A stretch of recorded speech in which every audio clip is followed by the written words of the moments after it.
Today we're gonna read a new book, A to Z Mysteries, The Jaguar's Jewel by Ron Roy.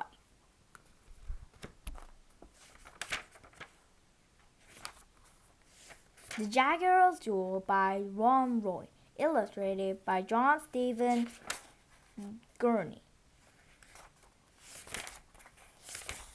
Chapter 1. Dink spread the note on his knees and read it out loud.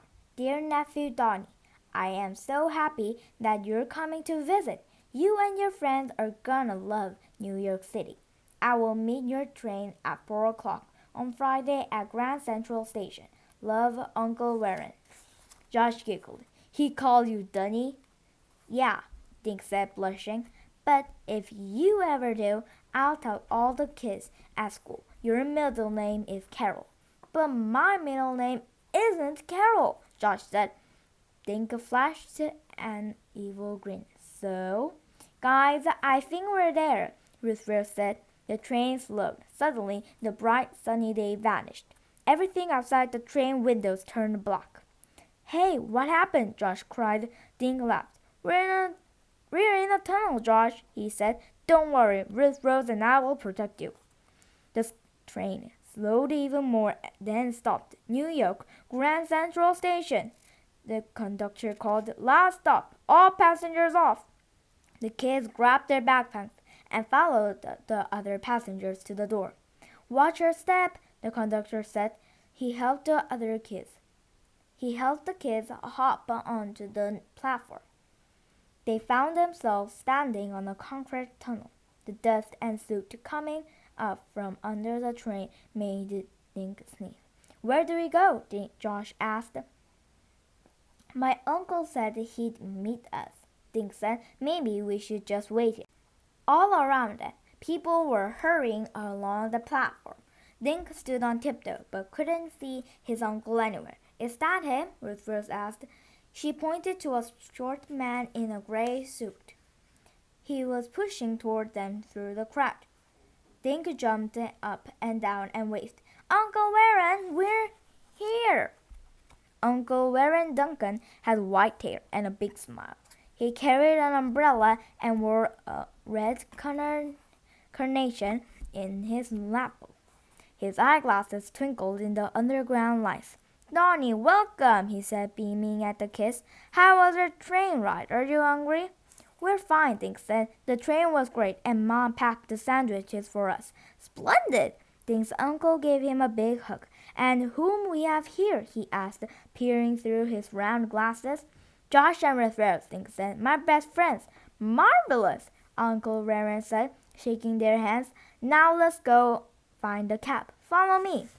Uncle Warren marched up a long ramp with the kids right behind him. A moment later, they entered the biggest room Dink had ever seen. Hundreds of people bustled in every direction. A deep voice announcing train arrivals and departures echoed over a loudspeaker.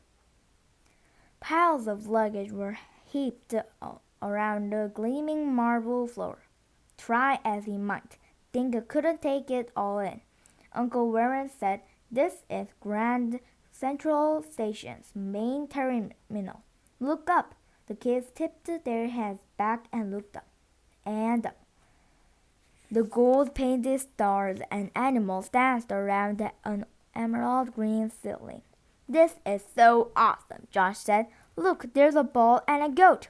Taurus and Capricorn, the zodiac signs, dear boy, Uncle Warren explained. Now on board. Uncle Warren marched them toward the exit. The kids followed him out of the building. The street around Grand Central Station was a shock to Dink. His ears were blasted by horns honking, brakes squealing, music blurring, and food vendors shouting, Welcome to the Big Apple, Uncle Warren said. He waved his umbrella and whistled. A yellow cab zoomed up and screeched to a halt inches of Uncle Warren's shiny black shoes. Uncle Warren yanked open the rear window. In, youngsters, in, he cried. They had barely sat down and shut the door when the cab lurched back into traffic. Where to? The driver asked over her shoulder. Number 34, West 110th Street, Uncle Warren said. He turned to the kids. We'll stop at the museum first, he said. I'm expecting a shipment from South America. Dink sat up as the driver zigzagged her way up a wide avenue. With his nose to the glass, Dink watched the thousands of cars, taxis, buses, bikes, and people dodged on another. Even though the closed taxi window, he could feel the throbbing pulse of the huge city.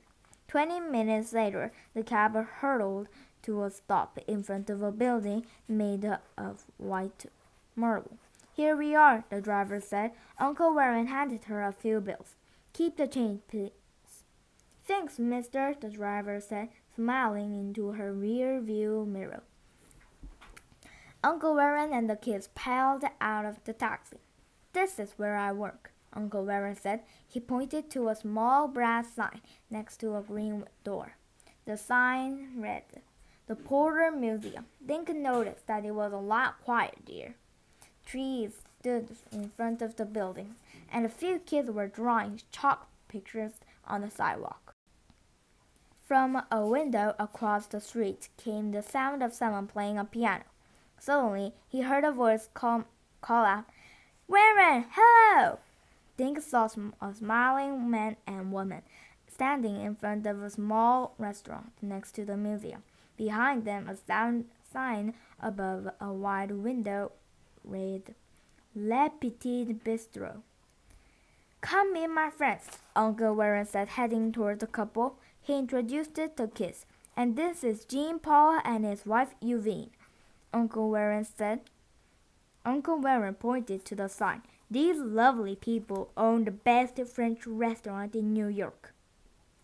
Hello, the man and woman said, smiling.